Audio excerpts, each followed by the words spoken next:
My name is Tom, and I am a farmer. I am a distiller. I am a horticulturalist and environmentalist. That's where distilling has taken me. I was born on a farm, grew up on a farm. I went to agricultural college where I learned to drink copious amounts of beer and gin. I then went to East Africa as a coffee buyer, where I learned to drink gin exceptionally heavily. I then worked for 10 years in the produce industry, specialising in corporate hospitality with all of the grocers, where I compounded my training in gin consumption. But in 2012, so 6 years, 6 months and 2 days ago, we launched the craft distillery on my family farm with my wife and a few other people. And here we are as Warner's Distillery to talk to you today. So this is my second Gymposium. I came for the first time last year and then kicked myself relentlessly for not coming previously and always being too busy. So always make the time, because it's amazing what you pick up. And I spent 2 months on a microwave still after your talk last year. We haven't taken that one forward though, but it was an awesome way to experiment with gin. All of us involved, we said this earlier on the category, but we are so fortunate to be involved in this category. There possibly will never be another time where so many small independent producers get involved in something that was dominated by multinational superpowers. And we're all not really registering on the dial, but we all feel like we are, and we're playing a part of it. And what we are doing is giving the entire category authenticity and passion. We're legitimising all gin with what we're doing. So we are so lucky to be involved in this. And you know, as fucking hard as it can be starting a craft distillery, you all know it. You walk the walk on a daily, every day. It can be dark days, it can be really, really tiring, it can be really terrible, but the good days vastly outweigh the bad days. So we are very, very lucky to be here. But we have a collective responsibility, which is what I'm here to talk to you all about safeguarding it. And it's about the long-term game, because we've got something that could be amazing, but we're on the precipice of that potentially going in the wrong direction. So this is about securing a bright and buoyant future for the gin category. So, in terms of innovation, the reality is there are very few genuine new ideas out there. If you think about it, we pretty much, once something's invented, we just make it better. So if you look at what happened with sort of personal music, we invented the record player, and then we made it smaller. We turned it into a tape deck. We then made a Walkman. We then made an iPlayer. Things just got smaller and better, but actually it's the same technology. We've just improved it over time. So we're all operating in that really, really, really, really tight space. We're all so passionate about the recipes that we're creating, but the ingredients that we're all using, there are only so many, so there is a lot of overlapping going on, and that's why it can feel a bit annoying when you think you've come up with the new, hot, amazing thing, and actually it's already been done. It was probably done 100 years ago or 200 years ago is the reality. But NPD, pushing the category norms and boundaries, it doesn't have to be disruptive. You know, craft itself, all we did was strip it back and just make gin in smaller batches. You know, this was something that was already happening, but the reality is all we've done is make smaller batches of gin and take all the value engineering out of it and focus on working with exciting botanicals and trying to make something that's truly amazing. As I've said before, we've dialed up the quality for the entire industry. In spirits, you know, it's normally an old idea that then gets reimagined, repackaged and put back to the consumer with a more sort of relevant language for the time and something that looks a bit sexier, but it's very, very difficult to do new. We've got lots of people experimenting with lots of different equipment out there. Ulrich with microwave distillation, lots of you potentially using vacuum distillation. We've tasted lots of different samples today. Again, it's all great for the category. Is it genuine innovation? Yes, I suppose it is, but it's just doing something slightly different. It gives you something to talk about, but I think for craft, you need to underpin it with those sort of nostalgic notes as well. For me as a producer, I love working on the copper, big, sexy stills. You know, it's that rich story that we're telling the consumers. Occasionally, ideas do emerge which can transform categories, and this has got to be good for everyone. We've seen the success of Premium Pink. Think of it what you will, but the amount of new consumers that has brought into alcohol, not just gin. There are people that are drinking Gordon's Premium Pink now. They weren't even consuming booze 12 months ago. So that's got to be good for everyone involved, because there will be this premiumisation, this elevator that we can bring these people in, take them on a journey, take them on that journey of discovery and education. However, we all know you can have too much of a good thing. And I think we've potentially, it depends on where you are in the room, but I think everybody's starting to feel it, that there's probably, it's just a huge array of product in the market. Innovation is critical to a category. You know, we have to have innovation. If we don't have innovation, we're not going to keep the category fresh. And that's something we need to do. Otherwise, people are going to get bored and turned off. You know, it creates new news and interest. The easiest thing to tell someone about is something new. Trying to peddle the same old thing all the time is quite difficult and nuanced. So we have to keep creating new, responsibly. It drives penetration. You know, it brings more consumers into what we're doing. So we need that sort of march forward of innovation that's coming in. It builds ongoing consumer loyalty. You know, we're retaining these guys. The amount of new consumers that have come into gin, we're holding on to them because we're creating new and exciting products that are delighting them. It's what they're looking for at the moment. And it can drive premiumisation. And that's really what craft has done for gin at the moment. It's driven the price point of gin to a point where if you'd gone back 15 or 20 years, you'd have probably laughed if someone said they were going to charge £45 for a bottle of gin or £50 for a bottle of gin, but people are paying it now because they want to believe that that product has been made in a certain way. They want to connect with these small producers.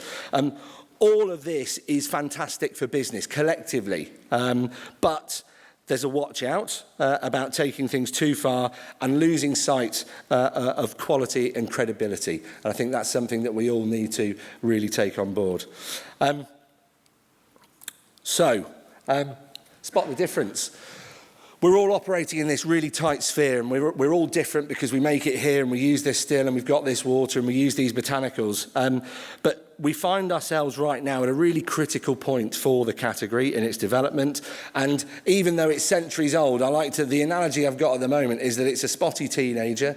It's showing lots of potential. It doesn't really know what it wants to do when it grows up. And it could go two ways. This teenager could turn into a real global leader. It could really be the benchmark for the success of a spirits category. Or it could turn into a slightly fake-tanned, over-makeup Love Island dropout that no one wants to spend time with. And it's our responsibility in this room to make sure that that doesn't happen and we don't cheapen it down too much. We've had 10 years of compressed evolution in this category. You know, a category that's centuries old has never seen this amount of new product innovation going on, and people doing things that might be legal, might not be legal, but there's been so much going on that we have failed with our education for the consumer, because these guys are out there, they're trying to shop a fixture, all these products are on shelf, and they're completely bewildered, confused and overfaced. The language has become homogenised. It doesn't matter how, where or who's made the product, but it's a craft gin. It says handmade on the bottle, even though it's been churned out of big factories. There's all these words that have become homogenised. And watch, Craft gin, I trademarked it 6 months ago. It's a language that we started using in the distillery because it's true. Craft gin has become meaningless, guys. Graft, it's the amount of work and effort that goes into the bottle. That should be the thing that separates on cost and on quality, and this is the part where we need to educate consumers. The result, or where we're coming into at the moment, is this fantastically frothy and buoyant category, but we're also on the precipice of a bit of a shakeout. You felt it in about the last 6 months. I'm sure all of you have felt it in a certain way. Things are getting slightly tougher out there. Consumers don't know what gins are what. And we're going to have a shakeout. And that's when survival of the fittest is going to really come into play. And it's about you guys creating brands, resonating and cutting through all of the noise. And that's the hard part. We all think as soon as we've got a label and a bottle, we've got a brand. You haven't. A brand takes a very long time, thousands of positive touch points and a lot of bloody money, unfortunately. That's the painful part. But I think we'll see 2 or 3 years from now, the gin category will be looking quite different to how it's looking now. I don't think we can sustain what's going on. It's going to be interesting because we're all part of the game, and currently it's whether you're playing a finite game or whether you're playing the infinite game, and that's what's going to divide the room. You need to be different and explain why.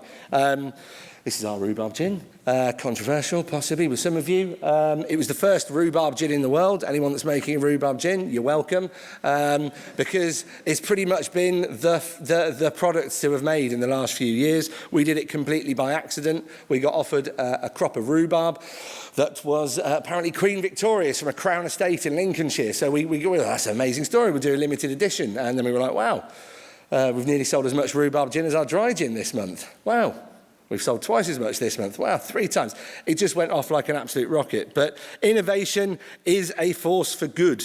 But me too and imitation is not. We need to define ourselves, guys. We need to go out there and row our own boats, create products that resonate with consumers. If we continue just assimilating each other, we're cutting our own throats. So we need to really think about what we're producing.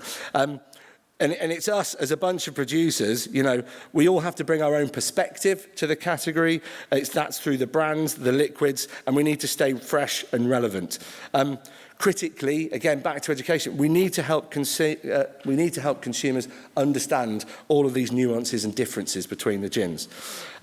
If we fail, consumers will probably become tired of all of this homogenised stuff that's out there. They're going to start to get turned off. We're already seeing... I was talking to a wholesaler yesterday that stocks 900 different gins. His on-trade customers now look at his list, look at gin by flavour, dry, rhubarb, raspberry, Parma Violet, which is the cheapest. I'll take that. They're becoming interchangeable, and the cheapest product is the one that's going onto shelf. That is not good for the consumer, because invariably the cheapest product is the shittest product. It's not been made well. It's not what a consumer that's wanting to buy craft gin is looking for. So they're actually going to be disappointed at that point of purchase. But it's up to us to educate. It's up to us to drive this message forward.